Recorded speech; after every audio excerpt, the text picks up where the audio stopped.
Sur Terre, on décompte près de 300 000 îles. Selon le dictionnaire Larousse, une île est une étendue de terre entourée d'eau de tous les côtés. Comme nous le savons tous, l'Australie est aussi une étendue de terre entourée d'eau, mais cela fait-il de lui une île? Et si oui, quelle place occupe-t-il dans notre classement? Nous vous invitons donc à suivre cette vidéo jusqu'à la fin pour avoir la réponse à cette question. Dans cette vidéo, nous allons vous présenter les 10 îles les plus grandes du monde avec un classement basé sur la superficie de ces derniers. Sans trop perdre de temps, passons à la vidéo. À la 10e place, nous avons l'île d'Ellesmere avec une superficie de 196 236 km². Elle est située dans l'océan Arctique au nord du Canada. L'île d'Ellesmere est le foyer d'une faune arctique unique, notamment des ours polaires, des renards arctiques, des caribous et des phoques en raison de son emplacement polaire. L'île est une terre vaste et sauvage qui abrite une biodiversité unique dans un environnement polaire. Sa préservation et sa protection sont essentielles pour préserver cet écosystème fragile et son importance pour la recherche scientifique sur les changements climatiques.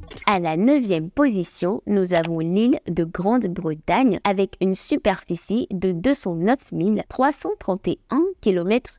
Cette immense étendue de terre abrite également une richesse culturelle exceptionnelle avec des villes historiques comme Londres, Édimbourg et Cardiff. Sa superficie considérable en fait une destination incontournable pour les voyageurs en quête de découvertes et d'expériences uniques. À la 8e place, nous avons l'île de Victoria avec une superficie de 217 291 km².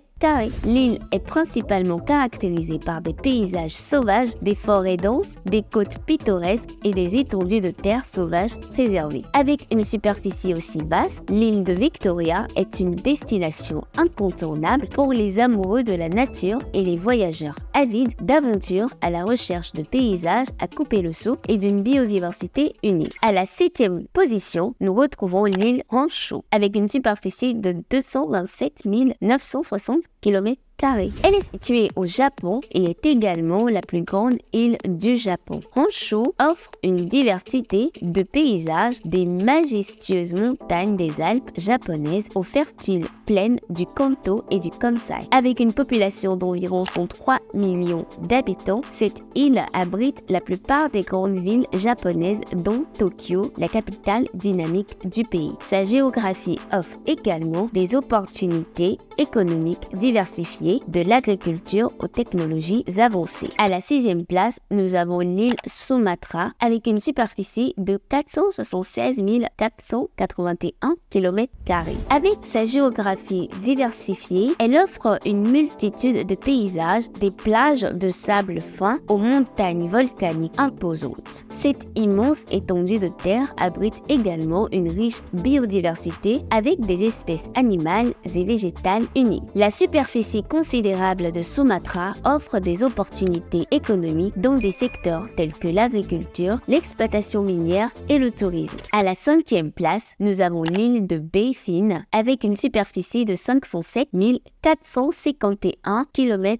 Située au nord-est du Canada, c'est une île majestueuse et sauvage caractérisée par des paysages arctiques spectaculaires, des montagnes escarpées, d'immenses glaciers et des étendues de toundra. Son immense superficie offre un espace géographique unique pour les explorateurs et les aventuriers en quête d'aventures polaires. Elle abrite également une faune diversifiée, notamment des ours polaires, des bœufs musqués, des caribous et des phoques. En 4e position, nous avons l'île Madagascar avec une superficie de 587 041 km².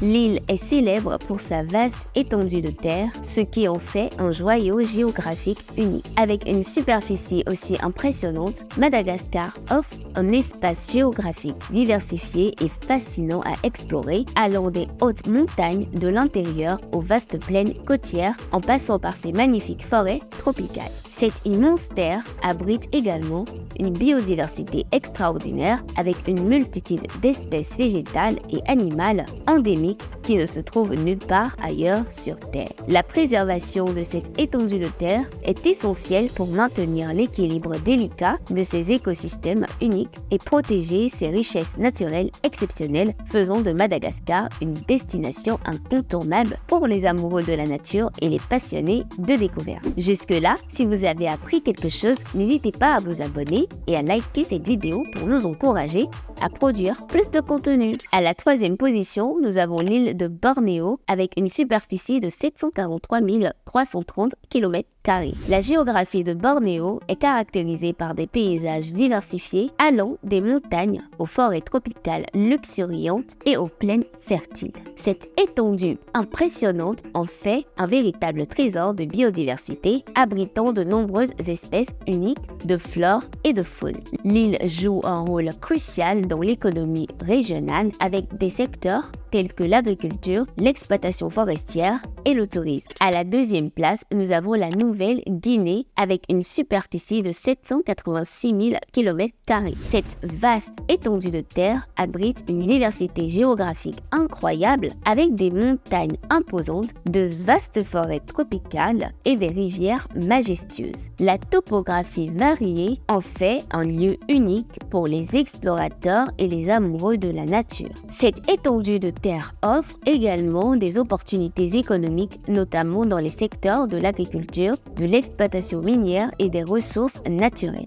Cependant, elle présente également des défis environnementaux tels que la conservation des écosystèmes fragiles et la protection de la biodiversité unique. Enfin, à la 1re position, nous avons le Groenland avec une immense superficie de 2 166 086 km². Elle est caractérisée par des paysages spectaculaires de glaciers, de montagnes et de vastes étendues de glace, ce qui lui vaut d'être souvent qualifié à juste titre de terre de glace. Doté d'une faible densité de population, le Groenland compte environ 56 000 habitants, principalement d'origine inuit. La superficie impressionnante du Groenland en fait un lieu de recherche scientifique crucial pour l'étude du changement climatique car il abrite le 2e plus grand volume de glace au monde après l'Antarctique. Son économie se repose en grande partie sur la pêche, l'exploitation minière et le tourisme. Ces territoires gigantesques nous ont rappelé la beauté et la diversité infinie de notre planète. Comme vous avez pu le voir,